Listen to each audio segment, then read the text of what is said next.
Hey guys, Hau'ana Makahiki Ho. If you don't know what that means, it's Happy New Year in Hawaiian. And if you don't know what Amua means, that's a Hawaiian word that means to advance forward with passion despite rough waves. So I help guide you through the rough waves of medical device, MedTech, and Biotech product development. You're right where you need to be. Amua on TV is a resource for moving your medical invention to market. Everything from what to do when you first have an idea for a new medical product, through early stage market research, through feasibility, through getting funded, and then moving into product development like engineering and clinical trials, and then all the way down to manufacturing and sales, and helping you to develop your product, helping you find the right resources, find the right funding. And since we're in a new year, I wanted to talk about just the changes that I've really seen in the landscape for startup funding and how that's been changing. And let's look at some things. So I put some things together for you. I'm going to go away, so see you in a few minutes here. So what we're looking at now is, this is just a diagram of something that I put together that shows more of the old school funding. So if you look, it's kind of like a stepladder approach. And we've got the friends and family. We've got the angels. And then next, the venture capitalists come in. And then after that, you can see that foundations come in and provide this funding. Then later on, the private equity, the large corporations, they come in and they do mergers and acquisitions. You know, everything has been de-risked by this point. So it's safe for them to come in, swoop in, grab up your technology. And now I'm jumping back on the video here. So this newer model is shifting. There's still a lot of money out there.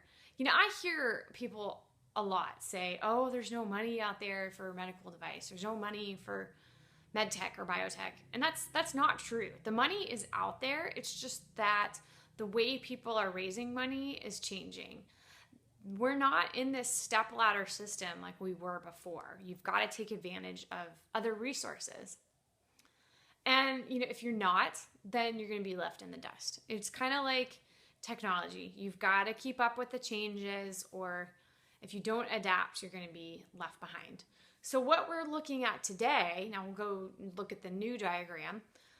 We're looking at more of that upfront funding being provided by friends and family, more of that being provided by angels, and even some crowdfunding. So we've got traditional platforms like Kickstarter and Indiegogo, and that's product-based crowdfunding. Like, hey, if you want my product, be an early adopter, you're the first one to get it. That's been around a while. But what is new as of last year is more of the equity-based crowdfunding. So that way you can raise funds up to $1 million under the SEC rules and regulations for that crowdfunding, which is great. It's a great alternative to someone getting $1 million in seed funding. Now you'll see that the venture capitalists, that funding has actually grown a lot smaller. It's harder to rely on that. This is in particular where people are being left behind, because they're saying, this is the model that I know. I've done this, check the box. I've done that, check the box. And now I need to be chasing down venture capitalists.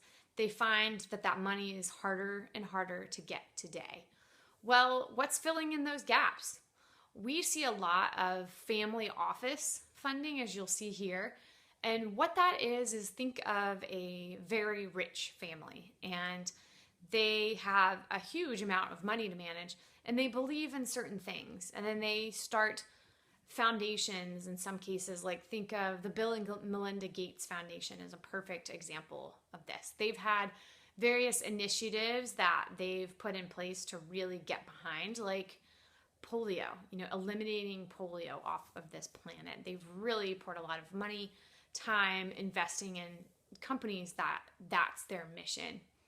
So we also see an increase in patient advocate groups funding innovation. So think of Juvenile Diabetes Research Foundation. You have a lot of people that are passionate about finding different means, whether it's managing diabetes, curing diabetes, preventing diabetes.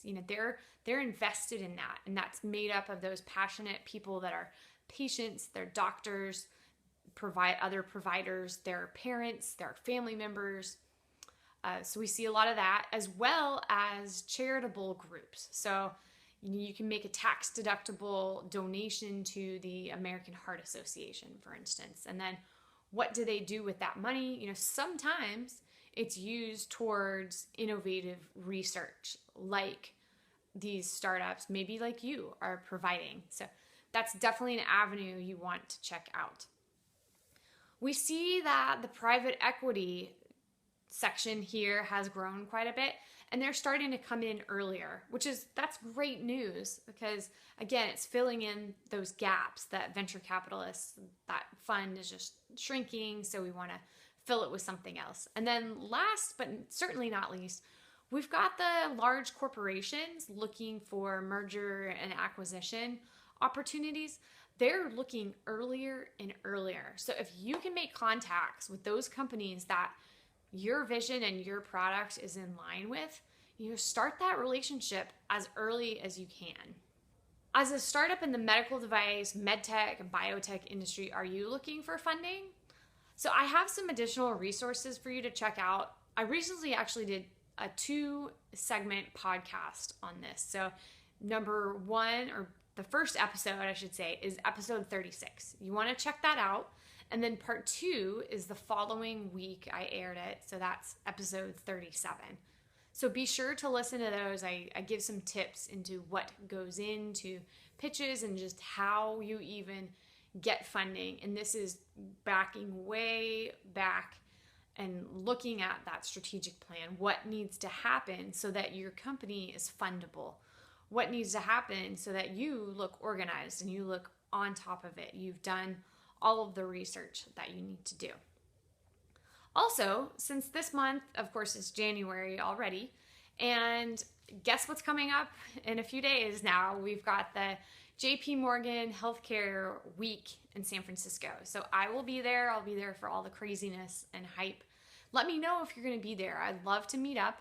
And if you don't know what this is, so JP Morgan each year has the JP Morgan Healthcare Conference, and about 35,000 people descend on Union Square in San Francisco.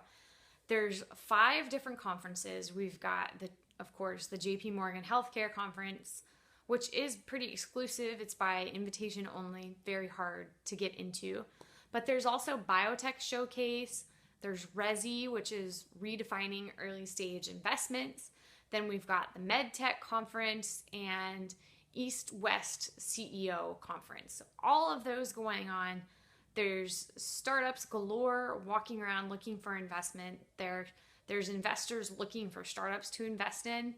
There's any kind of service provider imaginable, whether it's engineering, regulatory, clinical trials, business strategy, any of that. You need any resources, you can find it here. There's breakfasts for you to go to each day. There's endless cocktail parties, and most of these are all free, and you can all just sign up and go.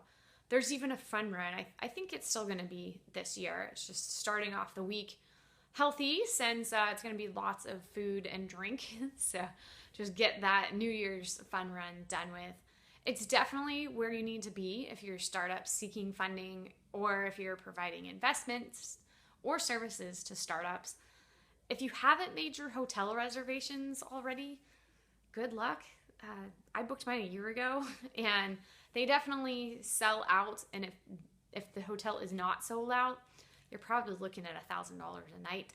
I don't mean to scare you, but just put it on your calendar for next year. That might be a better alternative, unless you have friends in the area and just crash on their couch or in their guest bedroom.